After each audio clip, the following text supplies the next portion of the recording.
Mes grands-parents, ils étaient nés au 19e siècle, hein, donc ça date. Mon grand-père est parti faire la Première Guerre mondiale, il a fait Verdun, il a été d'ailleurs sérieusement blessé là-bas. Il est revenu, il était d'abord journalier à la sortie de la guerre, comme avant de partir à la guerre. Puis ensuite, il est devenu métayer, puis fermier. Et il a réussi à acheter sa première ferme en 1931, donc ici. L'objectif, c'était d'abord de nourrir sa famille et ensuite voir s'il y avait des produits qu'il pouvait commercialiser. Il y avait déjà dans son mode de fonctionnement le lien terre-mer, mais d'abord pour trouver leur autonomie alimentaire dans une alimentation diversifiée qui était issue des produits de la terre, où le matin il était plutôt ici présent sur la ferme et l'après-midi plutôt sur la zone de marais où il y avait déjà des animaux au pâturage, mais aussi ses activités où il y avait des poissons et tout ça. Et dans cette maison-là, donc il y avait la partie où habitaient mes grands-parents qui était cette partie-là et mes parents sur cette partie-là. Et moi, voilà, dans cette chambre où la fenêtre est fermée, voilà, j'ai débuté ma vie ici.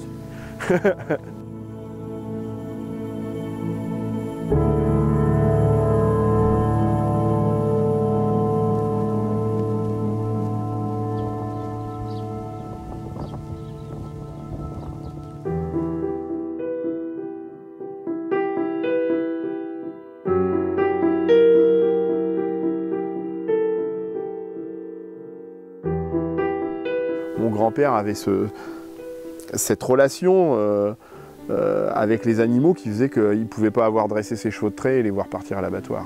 L'élevage, c'est une activité économique, c'est une activité de relation avec les animaux. Et moi, j'aime bien dire que cette relation avec les animaux, cette relation avec les animaux d'élevage, c'est un lien qui nous élève. Et je pense que mon grand-père m'a transmis effectivement ce lien aux animaux. Donc ça, c'est une vache, je l'ai achetée borgne, elle était borgne. Et malheureusement, sa première mise bas, elle a éjecté la matrice. Ça peut arriver. Donc le véto m'a dit, il faut à poil la garder, il faut l'abattre parce que tu vas être emmerdé. Bah, j'ai dit, moi je fais pas ce pari-là. Donc je l'ai mise au repos 1 an.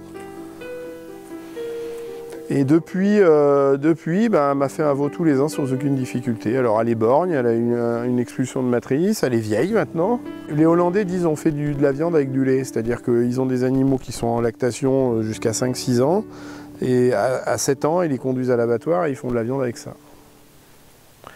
Moi je refuse de faire ça.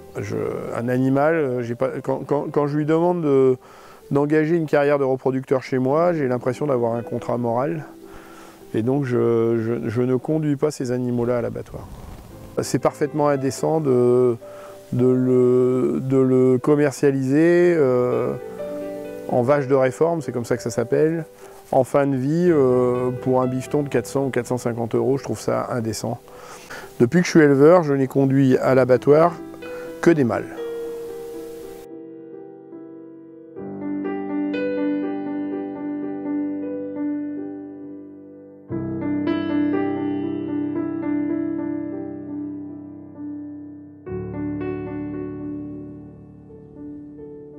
Je suis en ce qu'on appelle polyculture, polyélevage, avec des productions qui sont toutes dédiées exclusivement à l'alimentation humaine, c'est-à-dire que toutes mes surfaces en grande culture, qui représentent à peu près 100-110 hectares, sont dédiées à l'alimentation humaine. Je mélange les espèces, c'est-à-dire que je cultive dans la même parcelle au moins 2 espèces. Là, il y a 2000 € de chiffre d'affaires sur la parcelle. Ouais. J'ai planté les arbres ici en février 2009. Voilà. Pour faire de l'agronomie, notre principal allié, c'est l'arbre. Parce qu'à lui tout seul, il cumule une quantité d'avantages, une multitude d'avantages qui contribuent à l'amélioration de la fertilité des sols pour faire de l'agronomie. Son système racinaire qui se régénère très vite alimente la matière organique du sol et donc est un outil de séquestration du carbone redoutable parce que les arbres photosynthétisent beaucoup et sont, c'est bien connu, des acteurs de la séquestration du carbone. Ce système racinaire qui, parce qu'il y a de la culture entre les deux, à horreur de la concurrence, va fouiller en profondeur et va se connecter avec la nappe phréatique. Et donc quand l'eau est en excès, tous les 28 mètres, j'ai un barrage d'arbres qui fait que l'eau circule, ce qui évite que on assiste à une érosion des sols où la terre est en bas de la parcelle. Et à l'inverse, Quand l'eau est rare, comme en été, ce système racinaire des arbres qui est connecté à la nappe phréatique remonte l'eau pour la rendre disponible pour les cultures qui sont intercalées. Ils échangent des minéraux, ils échangent de l'eau, ils communiquent entre eux et c'est comme ça que les arbres sont les acteurs de l'agronomie.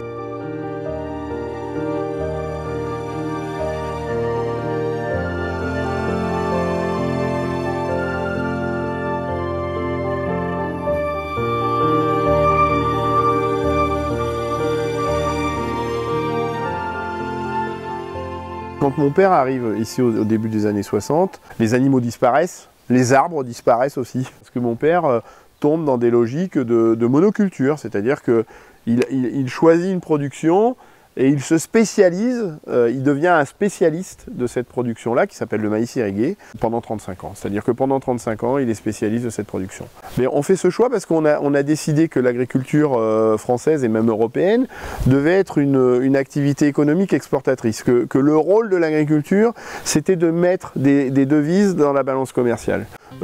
Ces agriculteurs-là ont adhéré à tout ce qui leur a permis d'atténuer la pénibilité du travail et d'entrer dans des modèles qui économiquement, parce qu'ils étaient accompagnés notamment par les politiques publiques, leur permettaient de ne pas être en marge de la société et de sortir de cette approche où ils n'étaient que des cutéreux. On ne travaille que sur la productivité, que sur le quantitatif, et pour atteindre ce potentiel génétique, l'azote, on continue de l'utiliser massivement, mais parce qu'on utilise massivement de l'azote, on a aussi besoin de massivement de pesticides, de fongicides, parce que quand on met beaucoup d'azote, les plantes sont extrêmement sensibles aux ravageurs, que ce soit des champignons ou des insectes, et on utilise beaucoup de pesticides herbicides, parce que autour de ces plantes, parce qu'il y a beaucoup d'azote apporté sur le sol, on a des plantes concurrentes qui peuvent venir concurrencer ces variétés qui par ailleurs ne savent plus rivaliser avec des plantes sauvages parce qu'on a effacé les paramètres de rusticité.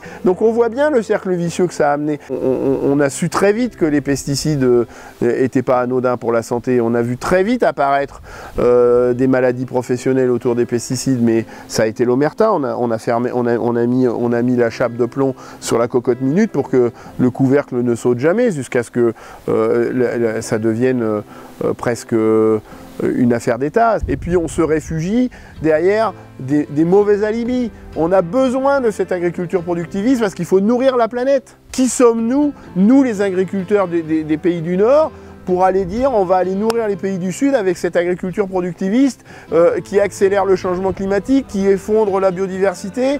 On est aujourd'hui 7,5 milliards à la surface de la planète, plus d'1 milliard souffrent de la faim. Alors que les denrées agricoles produites à la surface de la planète pourraient nourrir 12 milliards de personnes. Donc on voit bien que le problème, ce n'est pas la quantité produite, ce n'est pas la capacité à produire, c'est la dimension de partage, parce qu'on préfère détruire un stock parce que le marché n'est pas favorable, pour entretenir cette économie de marché, plutôt que de mettre à disposition ce stock pour nourrir le milliard de personnes qui souffrent de la faim.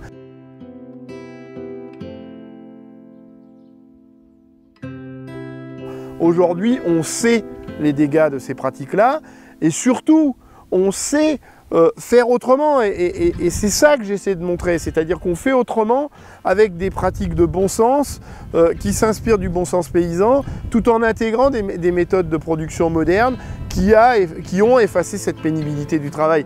Les écologistes, c'est les meilleurs alliés de l'agriculteur, c'est les meilleurs alliés des agriculteurs, parce que ce qu'on propose là, c'est des réponses qui vont sortir l'agriculture de la mauvaise ornière dans laquelle elle est, où 35% des agriculteurs vivent avec moins de 350 € par mois, où un agriculteur se suicide chaque jour, et où les perspectives de développement, d'avenir pour l'agriculture sont extrêmement sombres. On nous dit souvent, mais vous les doux rêveurs de l'agriculture biologique, vous allez affamer la planète.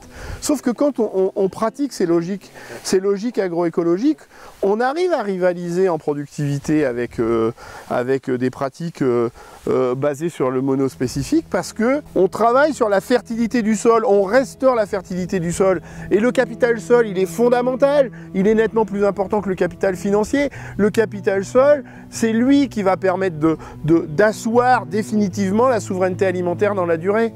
Ça fonctionne en termes d'efficacité économique, ça fonctionne en termes d'efficacité écologique, et ça fonctionne aussi en termes d'efficacité sociale, à la fois parce qu'on crée de l'emploi, mais aussi parce que, putain, on est heureux, quoi.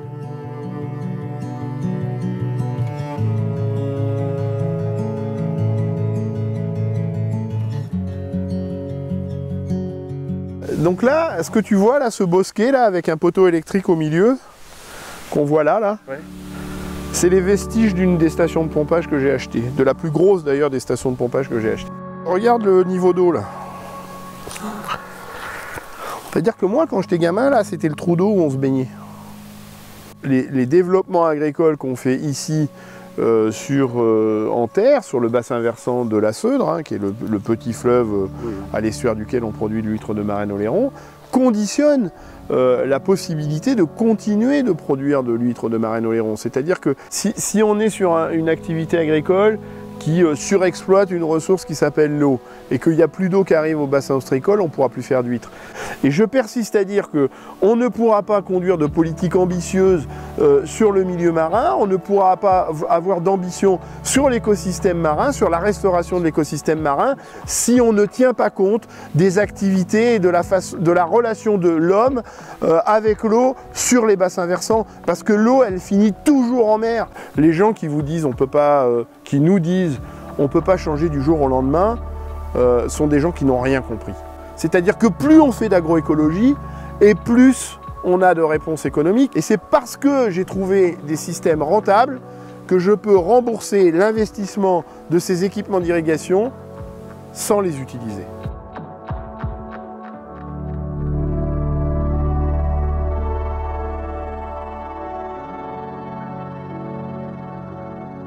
C'est là que tout se joue.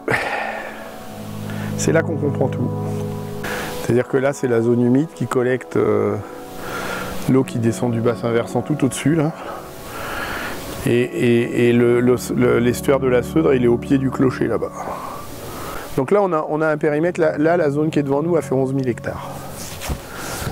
Avec l'avènement des nouvelles pratiques agricoles depuis 60 ans, la volonté était de poser la charrue là-dedans, de tout retourner et d'y faire du maïs. Et on perdait toute la logique de fonctionnalité hydraulique que remplit cette zone-là, c'est-à-dire qu'au-delà du paysage que ça représente, on perdait tout ça si on avait fait du maïs.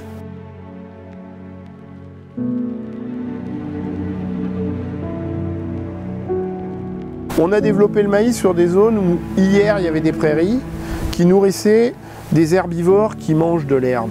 Tu te rends compte ? Le crime de lèse-majesté, des herbivores qui mangeaient de l'herbe. On avait des prairies, des zones humides qui stockaient l'eau, qui épuraient l'eau. Et que fait le maïs? Il retourne ses prairies, draine, vient les irriguer, c'est-à-dire que là on est dans la stratégie des shaddocks, c'est-à-dire qu'on vide l'eau au printemps pour pouvoir semer le maïs, et on revient avec du matériel d'irrigation pour irriguer, alors que au départ c'est des zones humides qui stockent l'eau. Sauf que le maïs est pauvre en protéines. Parce qu'on a choisi le maïs pour nourrir des herbivores, on est obligé d'aller chercher des protéines. Et donc, je te le donne en mille, on va chercher des protéines où? De l'autre côté de l'Atlantique, sur le continent américain, où pour satisfaire ses besoins en protéines, on déforeste de la forêt amazonienne. Alors qu'avant, on avait des produits d'excellente qualité, qu'entretenaient des espaces remarquables, et qui participaient aussi au bien-être animal, parce que des animaux renfermés dans des bâtiments, je ne suis pas sûr que ce soit le top du top en termes de bien-être animal. On a des études aujourd'hui très abouties, conduites par l'INRA, qui font la démonstration que ces animaux nourris au binôme maïs-soja produisent du lait ou de la viande qui ont inversé leur rapport oméga 3, oméga 6. Les anciens disaient « le lait est un antipoison ». Et ils disaient ça parce que justement le lait porte beaucoup d'oméga 3 et que quand on avait une inflammation du corps humain, on consommait du lait et la présence de ces oméga 3 affaiblissait l'inflammation du corps humain. En vérité, l'intolérance au lactose, c'est une intolérance à ce liquide blanc qu'on ose encore appeler du lait, qui est pauvre en oméga 3, donc peu d'anti-inflammatoires, très riche en oméga 6, beaucoup d'oméga 6, et que quand ils consomment ce liquide blanc, parce qu'il y a beaucoup d'oméga 6 et peu d'oméga 3, provoque une inflammation dans leur système digestif. Le véganisme est souvent présenté comme une approche écologique, c'est absolument faux. C'est-à-dire que c'est au mieux une pensée philosophique, et le débat peut avoir lieu autour de la mise à mort des animaux. Moi, ma femme serait là, elle pourrait témoigner de la difficulté que moi j'ai à conduire mes animaux à l'abattoir, hein, même si je sais que c'était leur destin dès le début. L'incohérence de ce qu'ils nous proposent, c'est qu'ils sont abolitionnistes de toute forme d'élevage. Je ne dis pas qu'il faut continuer de manger de la viande, je dis qu'il faut même réduire très drastiquement notre consommation de viande, mais on ne peut pas être sur des logiques abolitionnistes de toute forme d'élevage. Ici, sur cette réserve, on a des exclos où les animaux ne vont plus depuis 2009. Et depuis 2009, tous les ans, sans exception, quand on fait un recensement de biodiversité sur ces exclos où les animaux ne vont plus pâturer, c'est effondrement de la biodiversité. L'agriculture aujourd'hui, telle qu'elle est pratiquée dans sa grande majorité, c'est une hérésie énergétique, c'est même une injure à l'intelligence. Sur l'agriculture que je pratique moi, pour produire 2,4, exactement 2,4 calories alimentaires, je mobilise 1 calorie énergétique. Le modèle agricole dominant est une injure à l'intelligence dans le sens où pour produire 1 calorie, seulement 1 calorie alimentaire, il faut mobiliser 7 calories fossiles. Si on n'invente pas le modèle de l'après-pétrole, on ne pourra pas nourrir 9,5 milliards de personnes en 2050. Or, c'est l'argument qu'ils utilisent pour continuer de nous dire on a besoin de prolonger ce système productiviste parce qu'il faudra nourrir l'humanité en 2050. Sauf que c'est une impasse. En 2050, il n'y aura plus de pétrole pour continuer sur ce modèle-là. 80% de l'air qu'on respire à chaque instant est composé d'azote. Et on a la magie de la nature qui nous met à disposition une bactérie qui se fixe sur le système racinaire de ces plantes qu'on appelle des légumineuses et qui fixe de l'azote parfaitement gratuite et parfaitement inépuisable, puisque 80% de l'atmosphère est composée d'azote. Et on continue d'utiliser du pétrole pour synthétiser de l'azote. C'est ça. On voit bien le délire là. Nom de Dieu, et ça me mettrait presque en colère. Le principal rempart à l'émergence de ces pandémies et de ces zoonoses qui fait que d'une espèce sauvage, on développe une maladie qui se développe sur l'espèce humaine, le principal rempart à ces zoonoses et à ces pandémies, c'est la biodiversité. Et quelle est l'activité économique qui met le plus en danger la biodiversité, rempart de ces zoonoses et de ces pandémies? C'est l'agriculture. L'agriculture qu'on soutient avec moult argent public.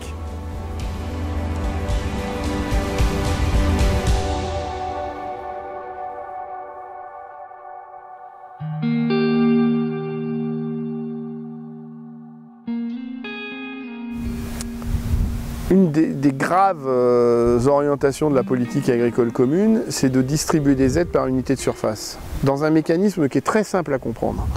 C'est que, comme on donne des aides par unité de surface, plus on a d'hectares, plus on a d'aides. Et donc, plus on a d'hectares, plus on a d'aides, et plus on s'enrichit quand on a des hectares. Alors, c'est pas la propriété foncière qui permet d'ouvrir cette enveloppe, c'est-à-dire que moi je touche des aides aussi en étant fermier, c'est l'activité agricole qui fait qu'on ouvre une enveloppe publique. Mais c'est aussi cette politique agricole commune qui alimente les logiques que moi j'appelle cannibalistes des agriculteurs, c'est-à-dire ils se bouffent entre eux pour aller chercher les hectares derrière lesquels il y a cette rente d'argent public. À l'horizon 2030, et on a la principale politique publique européenne qui s'appelle la PAC, qui mobilise presque 40%, vous m'avez bien entendu, presque 40% du budget total de l'Union européenne, qui soutient l'agriculture exactement aux antipodes de ces enjeux-là. Et moi je ne suis pas politique, je suis élu. C'est ça la subtilité, c'est-à-dire que, et c'est peut-être ça d'ailleurs qui verrouille la liberté de ton et la liberté de parole de certains élus, qui eux deviennent des politiques justement parce qu'ils font de leur mandat, de leur indemnité d'élu, un objet vital. Souvent, leurs décisions, leurs prises de position, leurs interventions sont animées par ce prisme-là de est-ce que je peux dire ça, et si je le dis, est-ce que ça va nuire ou pas à ma réélection? Heureusement que l'Europe est là pour verrouiller un peu tout ça. Heureusement que l'Europe est là pour porter des démarches comme Natura 2000, parce que sur fond de crise sanitaire, on considérerait que les enjeux écologiques deviennent des enjeux secondaires.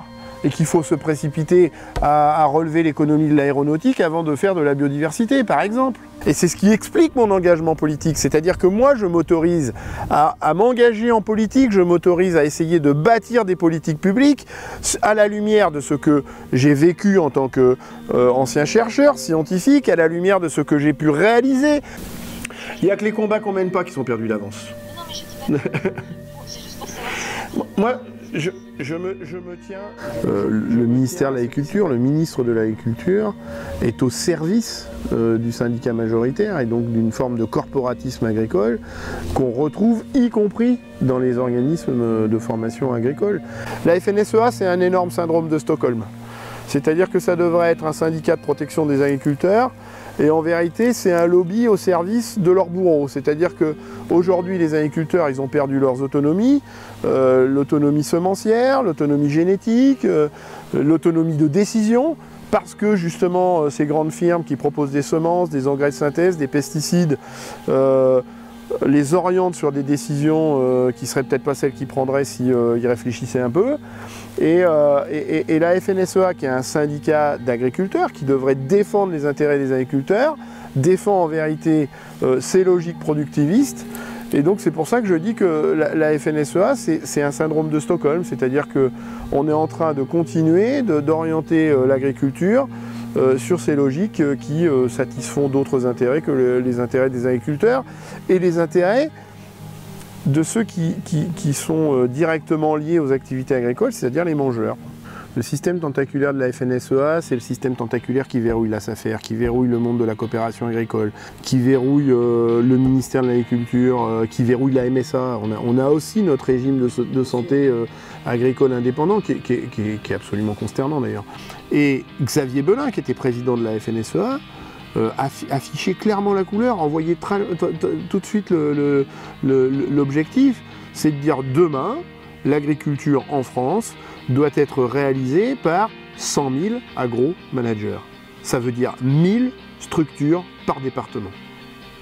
À chaque fois qu'on avait des très beaux projets d'installation basés sur d'autres logiques que l'agriculture intensive, ils montaient au créneau pour les flinguer. C'est-à-dire que l'agriculture, c'est un sujet du climat, c'est un sujet de la biodiversité, c'est un sujet de la santé, c'est un sujet de souveraineté alimentaire, c'est un sujet de revenus des agriculteurs, c'est un sujet de renouvellement des populations d'agriculteurs.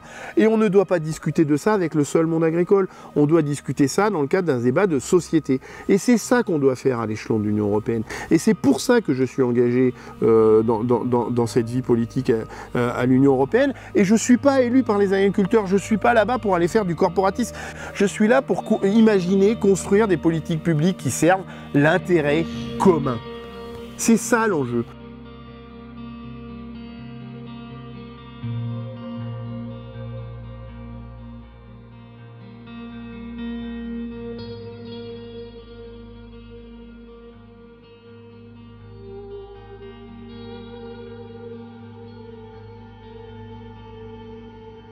Si j'étais devenu agriculteur à 20 ans, est-ce que j'aurais pas tout simplement reproduit le modèle de mon père sans justement le remettre en cause? Et moi, la question, on peut se la poser.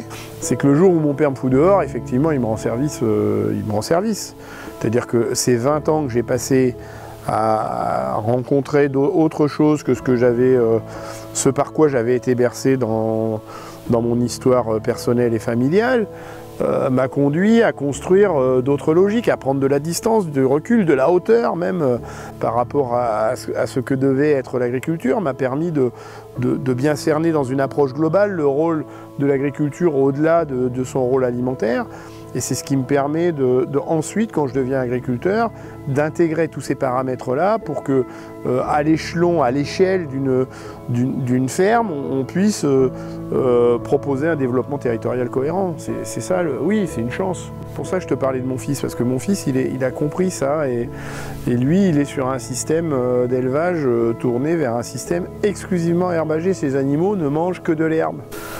Voilà, je trouve que son projet il est magique, quoi, il est magnifique et ça me rassure parce que je me dis que ces jeunes ils comprennent les choses. Et là, préserver cette zone, c'est le combat d'une vie, c'est le combat de quelques militants qui ont consacré leur vie à conduire les bras de fer pour éviter que ces espaces-là soient retournés avec des charrues pour y faire du maïs et pour arriver, aboutir à ce résultat-là. La guerre, elle est gagnée, c'est-à-dire qu'aujourd'hui, on a un périmètre de protection Natura 2000, on ne pourra plus jamais retourner ces prairies, c'est gagné. Et quand moi qui suis plus à la fin de ma vie qu'au début, je vois que le fiston il reprend le flambeau avec les mêmes logiques, a compris ces enjeux-là et qui veut en faire son métier, et en plus sur un modèle économique absolument pertinent, je me dis que ouais, on a gagné plus que la bagarre de préserver cet espace-là qui est juste une satisfaction incroyable. C'est qu'en plus, le relais est là. Ils vont prolonger le truc et donc tant que ces gens-là seront là, on peut espérer.